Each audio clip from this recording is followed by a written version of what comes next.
Halo pecinta sepak bola dimanapun Anda berada, senang sekali gue Ahmad Brody kembali hadir di podcast Skor Kacamata edisi paling baru, tetap bersama dua kompatriot gue, Orlando Christie dan juga Kelvin Tekimam.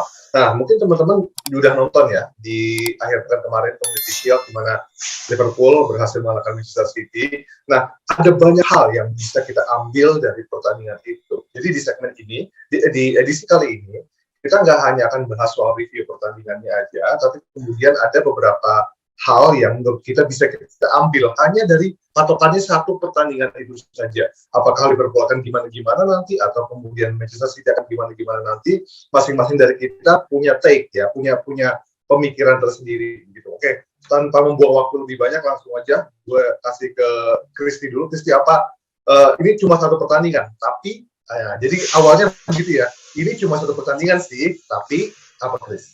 Oke, mulai dari gue ya. Ini cuma satu pertandingan sih, tapi gue ngelihat Darwin Núñez udah klop dengan timnya Jurgen Klopp.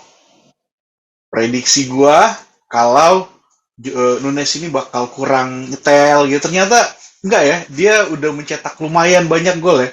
Ngelawan RB Leipzig dia cetak 4 gol, kemarin dia juga cetak gol.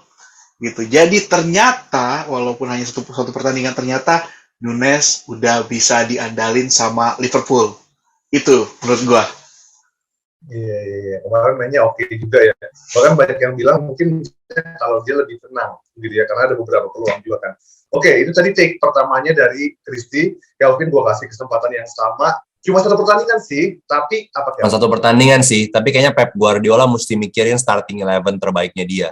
Kayaknya pertandingan kemarin lawan Liverpool, Pep Guardiola nggak tahu kebanyakan mikir atau terlalu mau mencoba pemain-pemain yang sudah loyal dengan dia dari yang dia beli dari beberapa musim lalu seperti Riyad Mahrez, lalu mencoba untuk mainin trio midfield Rodri, Bernardo Silva dan Kevin De Bruyne, kayaknya masih belum nyetel di tengah. Kayaknya sosok Ilkay Gundogan itu masih tetap diperlukan, atau mungkin Calvin Phillips begitu sudah fit bisa main di sana dan dicoba-coba main di tengah, tapi Pep Guardiola jelas belum ketemu starting 11 terbaiknya. Apakah itu solusinya harus mainin Julian Alvarez yang dalam waktu singkat udah bisa bermain cetak gol dan mainnya cukup menjanjikan, atau itu berarti Bernardo Silva jadi mesti maju justru main di sayap, Jack Grealish mungkin di bench untuk dipakai Phil Foden. Nah, itu semua Pep Guardiola masih harus mikirin. Tapi dengan line up kayak kemarin, dengan gaya main kayak kemarin, City kelihatannya mungkin akan bisa ngelawan tim-tim kecil, tapi begitu melawan tim-tim besar takutnya terekspos seperti lawan Liverpool kemarin. Jadi masih banyak PR ya, meskipun sudah seminggu lagi gitu ya jelang dimulainya Liga Primer. Oke, kalau take yang pertama gue, cuma satu pertandingan sih, tapi Adrian San Miguel akan jadi kiper utama Liverpool di Piala Domestik maksudnya. Jadi kemarin itu bagus dia gitu. Gue di luar dugaan gue dia mainnya bagus. 7 save loh. Itu 3 shot dari Riyad Mahrez, kemudian 2 dari Phil Foden, 1 dari Holland, dan kemudian 1 lagi dari Rodri. Semuanya mentah, nggak ada yang bisa. Jadi ini menjanjikan begitu. Kenapa kemudian dia lantas akan diandalkan Liverpool untuk menjadi kiper di Piala Domestik? Karena kita tahu lah beberapa tahun terakhir kan Liverpool cukup menganggap piala-piala domestik itu penting begitu. Nah, Kelleher yang seharusnya menjadi deputi asli dari Alisson Becker justru sekarang mulai rentan cedera gitu. Ini sekarang kan cedera nih 3 minggu karena groin injury gitu kan. Dan bahkan orang banyak udah mengatakan ini jangan-jangan karena bisa kayak Chris Copeland nih. Jadi potensinya tinggi tapi kemudian kebanyakan cedera jadinya menurun gitu. Nah, Adrian ternyata bisa diandalkan. Bukan hanya di cabang-cabang piala, mungkin ketika nanti Alisson juga cedera, ada pertandingan-pertandingan penting baik itu di IPL atau UCL, Klopp nggak perlu khawatir gitu, karena ternyata Adrian meskipun sudah tua dan jarang main, tapi ternyata bisa perform di pertandingan penting seperti kemarin gitu. Jadi itu take pertama gue. Oke, sekarang kita lanjut aja ke Christy, mungkin ada take selanjutnya. Ya memang baru satu pertandingan sih, tapi apa Chris? Oke, baru satu pertandingan sih, tapi terekspos kelemahannya Ederson, kipernya City. Dia ini sampai dijulukin sebagai one shot, one goal gitu. Jadi mungkin karena pertahanan City yang terlalu bagus dengan press, dengan garis pertahanan tinggi, sehingga dia jarang terekspos sama striker-striker lawan. Tapi setiap kali dia dikena shot itu kayak hampir pasti gol. Contohnya kemarin nih, total shot on targetnya Liverpool cuma 4, sementara City 8. Tapi kita tahu skornya, Liverpool 3, City cuma 1. Jadi artinya hampir satu pertandingan di satu shot itu dia kena 1 gol. Nah, bahkan banyak yang bilang dia lebih cocok jadi gelandang karena dia jago dalam mengolah bola, tapi dia nggak jago dalam hal menghentikan tendangan. Itu dia. Unik soal kiper ya, ternyata mereka baru beli kiper baru namanya Stephen Ortega. Jadi itu akan jadi kiper cadangannya Ederson. Stephen Ortega, namanya unik ya. Oke, lanjut sekarang ke Kelvin. Kelvin, kalau yang kedua, memang baru satu pertandingan sih. Tapi apa, Kel? Memang baru satu pertandingan sih, tapi kayaknya prediksi orang-orang tentang jumlah gol Erling Haaland tuh bakal buyar semuanya, dia bakal hancur semuanya. Karena ternyata Erling Haaland ini di pertandingan kemarin dapat banyak peluang, tapi memang dapat beberapa peluang lah. Kita nggak bisa bilang banyak peluang, dapat beberapa peluang, dan ternyata hasilnya itu 0 golnya. Dan ternyata belum bisa berintegrasi dengan baik di sistem Pep Guardiola gitu. Emang ini Pep Guardiola mendapat kesempatan langka, jarang banget di karir manajerial dia bisa mendapat striker yang memang out and up striker. Mungkin dulu di Barcelona ada David Villa, ada Ibrahimovic, kita tahu itu nggak berjalan baik ya Ibra. Lalu di Bayern sempat ada Lewandowski sih memang, tapi memang dia sangat singkat sekali melatih di Bayern waktu itu. Dan sekarang dia di City udah gonta-ganti striker dengan mainin false nine juga, kayak mainin Kevin De Bruyne, Gabriel Jesus, tapi dia pertama kali mendapatkan striker yang benar-benar talentnya itu seperti Erling Haaland. Dan kayaknya Pep ini nggak rela untuk mengorbankan visi dia, taktik-taktik yang selama ini dia bangun, filosofinya hanya untuk mengakomodasi Erling Haaland. Makanya Erling Haaland ini kesian lah. Jadi istilahnya dia ini sama-sama jadi seperti striker klasik yang stuck di tim modern. Dia banyak nunggu di depan, dalam build up nggak bisa banyak membantu, dan itu mungkin adalah itu perlu dua sisi ya. Baik itu Pep Guardiola perlu mengadaptasi strateginya agar lebih bisa mengakomodasi Erling Haaland, atau Erling Haaland harus lebih mengadaptasi gaya mainnya agar bisa cocok menjadi striker kunci di timnya Guardiola. Tapi udah jelas, dengan adanya Haaland ini udah bisa menarik perhatian semua defender. Jadi sebenarnya pasti akan membuka lebih banyak peluang, lebih banyak kesempatan untuk pemain-pemain lain. Tapi apakah Erling Haaland bisa langsung mencetak gol yang banyak di season pertamanya?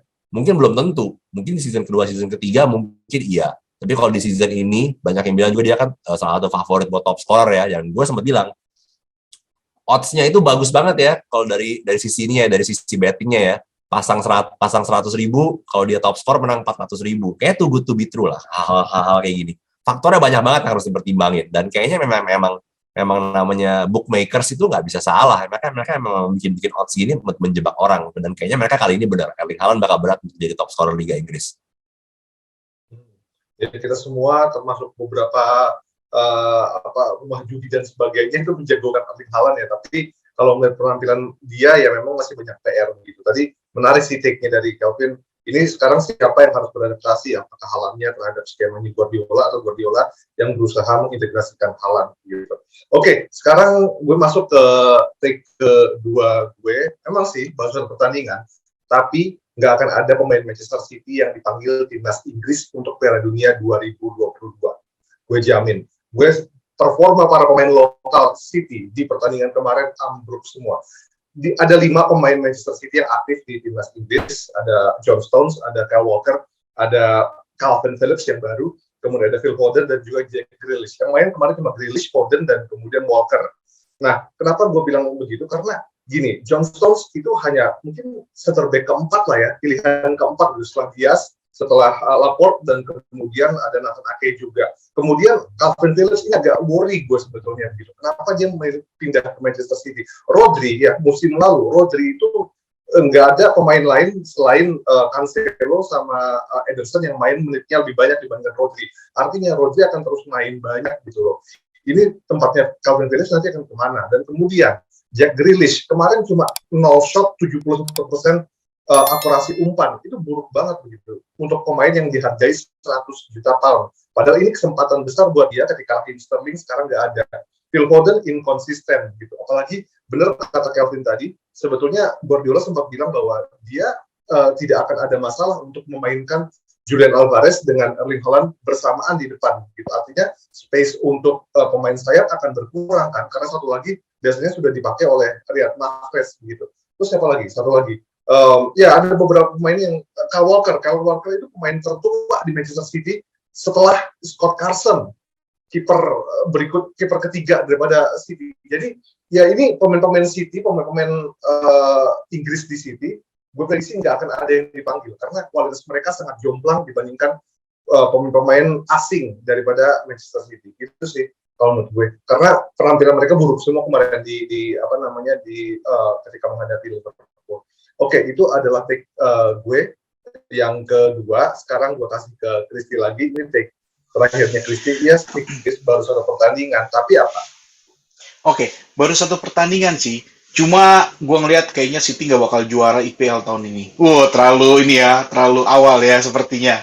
Tapi gue ngeliatnya dari satu pertandingan ini nih, Liverpool sepertinya dengan mudah mengatasi City. Sementara kita tahu tim-tim lain pun juga memiliki peningkatan yang pesat. Arsenal meningkat pesat nih selama pramusim. Terus Manchester United juga ya walaupun masih angin-anginan, tapi lumayan lah. Nah, yang paling belum kelihatan ya Chelsea lah. Tapi gue ngelihat ini kayaknya enggak lah. Udah pasti kayaknya enggak sih dari pertandingan ini sih, bahwa mereka udah kekunci sama Liverpool. Jadi mungkin mereka nggak bisa juara sih. Itu aja sih. Oke, wah menarik ya. Ini di antara yang lain paling berani nih langsung nyebut bahwa Manchester City kayaknya nggak bakalan juara. Oke, Gav, ini take terakhir lo, memang baru satu pertandingan sih, Gav, tapi apa Gav? Kalau prediksi Kristi itu gue setuju karena gue akan mau take it one step further. Gue bilang memang satu pertandingan sih, tapi kayaknya Liverpool favorit juara Liga Inggris. Malah gue mungkin berani menjamin Liverpool bakal juara menghadapi tim besar maupun tim kecil. Jurgen Klopp ini punya sistemnya udah pakem. Dia punya pemain-pemain yang kemarin lawan City udah bisa mengekspos City. Selama hampir 90 menit kita lihat mereka kurang lebih ada di atas angin lah untuk semuanya. Mereka kelihatan diserang oleh City, tapi mereka bisa manageable lah. Mereka bisa manage City itu. Dan mereka sebenarnya pemain cadangannya masih ada banyak pemain bagus juga. Mau itu Fabio Carvalho, mau itu James Milner, udah punya pengalaman tanding yang bagus. Terus di depannya ini punya banyak variasi juga. Bisa main Luis Diaz, bisa main Bobby Firmino, Darwin Nunez. Ini cocok buat tim yang punya pemain-pemain lapis-lapis seperti ini, berlapis-lapis dan pemainnya semua bagus ini selalu berpeluang juara. Karena ada satu pemain yang cedera, atau mungkin ada schedule-nya mulai padat, banyak pertandingan Liga Champions maupun Liga domestik dan piala-piala domestik. Justru dengan kedalaman skuad ini, justru tim ini yang bisa juara. Kita lihat tim-tim lain masih agak-agak terseok-seok ya di pre-season. MU, sempat ekspektasinya cukup tinggi, tapi kita tahu lah mereka ujung-ujungnya skuadnya itu nggak masuk top 3 atau top 4 terbaik di Premier League. Chelsea, Thomas Tuchel marah-marah terus. Dibilang Chelsea ini kurang inilah, kurang itulah, komplain pramusimnya di US lah, bikin pemain capek lah. Ini biasa pertanda-pertanda ini, dalam sana ini ada gonjang-ganjing lah dalam timnya. Kayaknya belum begitu klop. Gue sih tetap memprediksi Chelsea mungkin bisa tembus runner up lah musim ini. Tapi menurut gue mereka untuk jadi juara sih mungkin berat lah. Arsenal di pramusim bagus, tapi kita tahu lah Arsenal selalu pramusim Emirates Cup segala macam juara. Tapi gitu dan seasonnya mulai ini beda, different beast.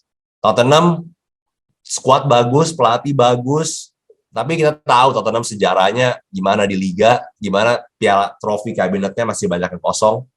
Jadi kayaknya berat lah itu, kayaknya Tottenham masih musim pembelajaran lagi lah untuk Antonio Conte dan anak-anak asuhnya.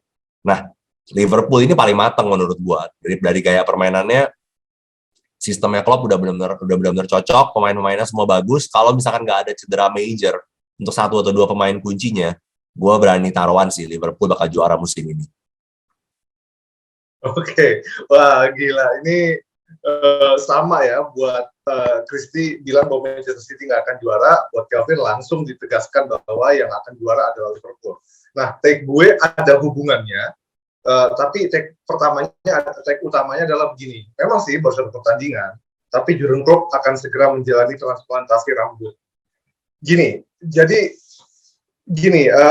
Gue terus terang nggak setuju. Kalau menurut gue, yang juara di IPL nanti adalah tetap Manchester City. Gitu. Jadi agak beda. Ada satu hal cocok logi dan satu hal yang menurut gue teknis ya. Cocok logi adalah gini. Ternyata dari 11 musim terakhir, pemenang Community Shield itu hanya sekali yang langsung jadi pemenang EPL, yaitu 2018. Ketika itu 2018 juaranya Community Shield adalah Manchester City dan juara EPL-nya juga Manchester City ketika itu. Itu 11 tahun terakhir cuma sekali. Jadi ada jinx lah, kurang lebih kayak begitu. Tapi kalau gue perhatikan begini, memang Manchester City ini ya mungkin sekarang kalau melihat penampilan mereka bakalan dianggap remeh atau kayak gimana ya. Cuma feeling gue justru akan seperti musim lalu, cuma ujung-ujungnya tetap City yang akan juara. Jadi Liverpool ini akan kencang nih di awal. Feeling gue juga akan seperti itu. Tapi kemudian menjelang akhir itu justru kebalikan kayak musim lalu. Tapi bedanya musim lalu kan Liverpool gagal ngejar ya, meskipun udah ngedeketin. Kalau menurut gue tetap Manchester City yang akan juara. Entah kenapa begitu. Nah, apa hubungannya dengan Klopp transplantasi rambut? Jadi dia stres gitu. Jadi Klopp itu transplantasi rambut di tahun 2013 dan itu diakuin ketika itu. Nah, dokternya bilang ini bukan cuma soal stres sih sebetulnya, karena dia memang testosteronnya kan terus jalan ya tinggi, tapi kemudian juga ada faktor genetik gitu. Jadi di akhir musim paling lambat lah, atau mungkin justru di jeda Piala Dunia ini Klopp akan menjalani transplantasi rambut. Kenapa? Karena dia pusing. Manchester City itu masih susah untuk ditaklukkan di Liga begitu. Jadi kalau menurut gue tetap juaranya Manchester City dan Klopp akan menjalani transplantasi rambut. Dia harus transplantasi, nggak mungkin kan dia biarkan dirinya botak. Masa sama juga ya gitu. Menurut gue pasti Klopp akan transplantasi rambut dan Manchester City yang juara. Gitu. Waduh, berarti kita harus siap-siap nih kayak tahun ini dia lagi nih harus dibahas, City lagi, Liverpool lagi. Kalau gue sih ngerasa gitu. Ya gitulah. Ya maksudnya gini ya, meskipun kita dari satu pertandingan tadi, artinya kita bisa menelurkan 9 pikiran, 9 take, dan kemudian prediksi kita untuk ke depannya begitu. Tapi ujung-ujungnya sama ya, 2 tim ini aja gitu. Dan gue yakin bahwa 2 tim ini akan mendominasi pembicaraan kita di podcast episode berikutnya, apalagi ketika musim sudah berjalan gitu kan. Ya, tapi musim ini ada X faktornya sih, jeda tengah musimnya bakal panjang ya karena ada Piala Dunia di Qatar ya. Jadi itu bisa jadi sih itu faktor yang cukup menarik karena pemain-pemain balik belum pernah nih ceritanya ini istilahnya kayak biasa di pertengahan musim itu cuma ada jedanya. Maksudnya pemain-pemainnya itu international break-nya cuma untuk CAF doang, cuma untuk African Cup of Nations kan. Nah sekarang istilahnya yang cabut bukan cuma pemain Afrika doang nih, ada peluang cedera dan mungkin over exhaustion, terlalu capek. Ini justru semuanya ada peluang kayak gitu. Dan main di Qatar yang kita tahu, panas, dehidrasi, kemungkinannya tinggi banget. Itu hampir pasti sih pemain-pemainnya bakal balik-balik, bakal komplain, dan minimal nggak 100% fit. Kecuali mungkin pemain-pemain yang nggak dipanggil timnas Inggris, Dot. Jadi menarik nih, kalau memang benar Inggris nggak pakai pemain-pemain City, ya mungkin City jadi lebih fit nih timnya nih, karena ada itu. Bagus ya nyambung-nyambungin apa ya. Dan karena stres ya, Klopp pasti akan transplantasi. Justru karena Liverpool bagus-bagus di awal musim, pemain dipanggil buat timnas, itu yang bikin pusing sebenarnya. Capek semua nanti balik. Jadi ternyata gini, sebetulnya hairline-nya itu makin ke atas. Makanya kemudian di tahun 2013, kok maksudnya 2012 dia masih di Nuremberg ya kalau nggak salah. Nah itu dia ngambil rambut yang belakang terus dipasang di depan. Nah, kenapa dia akan dalam waktu dekat akan menjalani transplantasi rambut lagi? Karena katanya tahun lalu dokternya sudah warning itu gejalanya muncul lagi gitu, mulai nipis lagi begitu. Tapi tahun lalu Klopp bilang nggak sempet, nggak ada waktu. Nah, sekarang ada jeda panjang, mungkin aja bisa dilakukan untuk transplantasi. Cuma kayaknya Klopp oke lah kalau dia sampai Klopp botak kan dia suka pakai topi, jadi mungkin masih bisa ketutupan lah. Guardiola kan udah identik ya dari dulu nggak pernah pakai topi atau apa ya, jadi kayaknya botak udah ada emang udah profilnya begitu. Kan biasanya manajer-manajer yang top ini emang harus botak ya kayaknya ya, nggak boleh rambutnya gondrong ya kayaknya, pasti banyak mikir ya. Tapi kebanyakan sekarang banyak manajer botak loh, ya kan? Erik ten Hag botak, Pep Guardiola botak. Banyak yang botak-botak. Iya, kayaknya nih emang jadi tren baru nih kayaknya manajer botak kayaknya enggak. Mungkin kita mesti ngedraft manajer terbaik yang botak kayaknya, jangan-jangan nih. Pemain botak terbaik kayaknya. Iya. Ini bakal jadi lagi. Gua aja sempat botak kan kemarin kan.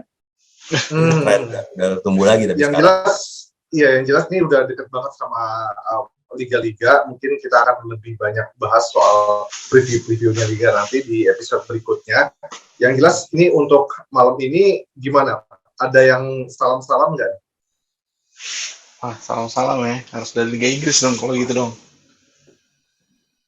Kemarin sih gue lagi nonton film ini. Kemarin gue di Netflix lagi nonton film judulnya Intimacy ya. Yang main apa Itziar Itunio yang main jadi Raquel di La Casa de Papel Money Heist yang jadi Raquelnya. Ya itu kan dia orangnya pemerannya ini orang Bilbao. Jadi emang pemerannya si Raquel itu emang orang Bilbao. Setting ceritanya Intimacy ini juga di Bilbao, jadi gue nama-namanya juga familiar banget, nama-nama pemeran, nama-nama di sana karakter-karakternya juga ada Gorka lah, ada Iñaki lah, jadi gue langsung kepikiran banyak pemain Bilbao. Jadi of course harus ada salam dari duet striker mematikan Bilbao dong, Joseba Etxeberria dan Ismail Urzaiz. Ismail Urzaiz. Jangan lupakan dong Julen Guerrero. Wah, itu playmaker. Itu yang bikin semuanya nyambung di timnya. Iya. Guerrero. Ntar lu deh. Kalau Asier de Holma juga Bilbao ya dulu ya? Bilbao juga, dari Bilbao juga. Iya. Mungkin dia lebih terkenal di Chelsea-nya ya, karena jadi bulan-bulanan. Aneh aja ya. Kita nggak nyangka aja ya. Kayaknya dulu nggak pernah nyangka Asier de Holma tiba-tiba bisa ke Chelsea gitu. Emang Sama Bilbao kayak ini Marcos Alonso juga gue nggak duga tiba-tiba bisa ke Chelsea gitu. Kepa juga nggak ada yang duga bisa di Chelsea sampai sekarang. Iya. Masih kepake. Albert Ferrer coba. Mungkin perlu juga ya kapan Chelsea mungkin ada pemain, ada scoutnya yang khusus ke Bilbao kali ya, jadi banyak pemain di sana. Iya. Kita ini kali ya perlu juga mungkin sesekali kita bahas transfer yang menurut kita kok bisa ya 10-20 tahun kemudian nggak kepikiran gitu. Benar. Gitu. Ya karena banyak alasannya banyak bisa kenapa gitu. Jangan-jangan 10 tahun ini kita bakal ngomongin kok bisa ya Erling Haaland pindah ke Manchester City ya, jangan-jangan begitu lagi nanti. Aduh. Iya. Oke, kalau begitu sampai di sini dulu episode terbaru dari podcast Skor Kacamata. Ini tentu saja kita menyambut liga-liga yang akan kembali dimulai, akan banyak sepak bola lagi kita menikmati, gegap gempita pesta sepak bola Eropa lagi, dan terus jangan lupa juga ada Piala Dunia di akhir tahun ini, di November ya kalau nggak salah.